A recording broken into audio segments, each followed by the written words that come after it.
High students, welcome to sir academy. আজ আমরা class 7-এর পরিবেশ ও বিজ্ঞান বিষয়ের third unit examination Ray Martin question bank থেকে স্কুল 1 পেজ 228 228 প্রশ্নপত্রটি নিয়ে আলোচনা করব। চলো শুরু করা যাক। তুমি দেখে নাও, একদম শুরুর প্রশ্নটা আছে একের দাগে, নিচের প্রশ্নগুলির অতি সংক্ষিপ্ত উত্তর দাও। একের দাগেরটা আছে সেলসিয়াস ও ফারেনহাইট স্কেলের মধ্যে সম্পর্কটি লেখো। উত্তরটা দেখে নাও। উত্তরটা হবে C/5 সমান F-32/9। পরের কোয়েশ্চেনটা দেখো, নাইট্রিক অ্যাসিডের সংকেতটি লেখো।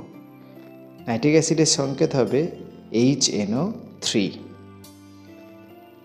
3 নম্বর কোয়েশ্চেনটা দেখো, ঘনীভবনের সময় লিনতাপ গৃহীত না বর্জিত হয়?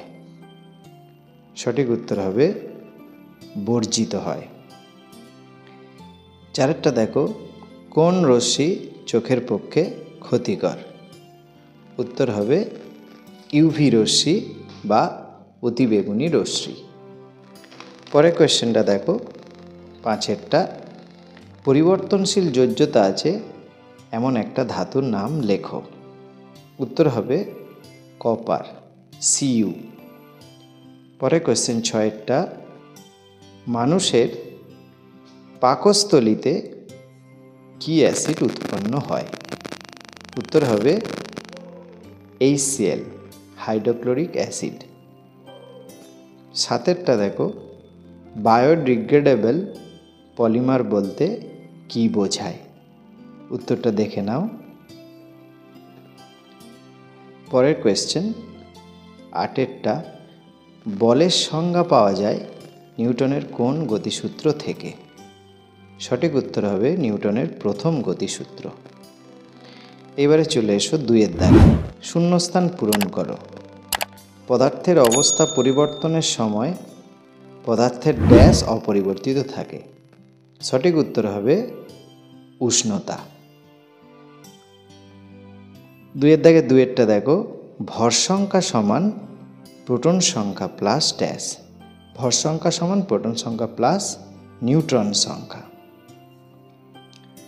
পরের কোয়েশ্চেন 3এরটা দেখো, কার্য সমান বল গুণিত ড্যাশ। উত্তর হবে কার্য সমান বল গুণিত বলের প্রয়োগ বিন্দুর সরণ। 4 নম্বর কোয়েশ্চেনটা দেখো, আপেলে ড্যাশ অ্যাসিড থাকে? উত্তর হবে ম্যালিক অ্যাসিড। 5এরটা দেখো, খাবার সোডার জলীয় দ্রবণের পিএইচের মান ড্যাশের বেশি হয়। দেখো, খাবার সোডা যেহেতু জলীয় দ্রবণটা ক্ষারীয় হবে, তাই পিএইচের মান হবে 7-এর বেশি, এখানে হবে 7। ক্ষারীয় দ্রবণে লাল লিটমাস ড্যাশ হয়। সঠিক উত্তর হবে নীল হয়।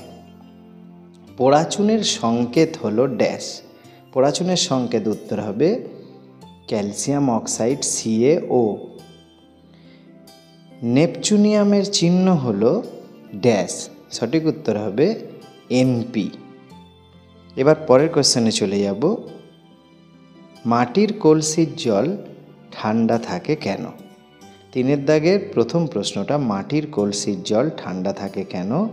উত্তরটা দেখে নাও। এবার পরের প্রশ্ন, 3এর দাগের দুটো প্রশ্ন আছে, A আর B। বির দাগের প্রশ্নটা, কোন উষ্ণতায় সেলসিয়াস ও ফারেনহাইট স্কেলের পাঠ সমান হবে নির্ণয় করো। এটা নির্ণয় করতে হবে, সুতরাং উত্তরটা দেখে নাও। এবার পরের প্রশ্ন, চিত্রসহ সূচিচ্ছিদ্র ক্যামেরার কার্যনীতি ব্যাখ্যা করো। এই উত্তরটা তোমরা দেখে নাও। এবারে 3এর দাগের A, নিউটনের প্রথম গতিসূত্রটি লেখো। তোমরা এর উত্তর লিখবে। এবার B এর দাগে 3-এর B, 10 সেকেন্ডে একটা বস্তুর বেগ 40 মিটার পার সেকেন্ড থেকে 60 মিটার পার সেকেন্ড হলো বস্তুটির ত্বরণ নির্ণয় করো। এই প্রশ্নের উত্তরটা যেভাবে করবে দেখো। পরের প্রশ্ন 3 দাগের 4-এরটা, মানবদেহে অ্যাসিড ও ক্ষারের ভারসাম্য প্রধানত কোন দুটো বিষয়ের উপরে নির্ভর করে? উত্তরের সাপেক্ষে যুক্তি দিয়ে বুঝিয়ে দাও। দেখো উত্তরটা কেমনভাবে হবে।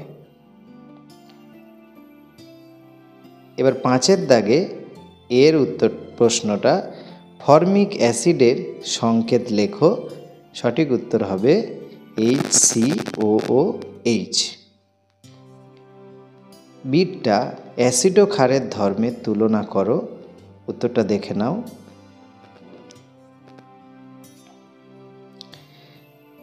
6-এর দাগের এ, ত্বরণের এককে প্রতি সেকেন্ড কথাটি দুবার ব্যবহৃত হয় কেন?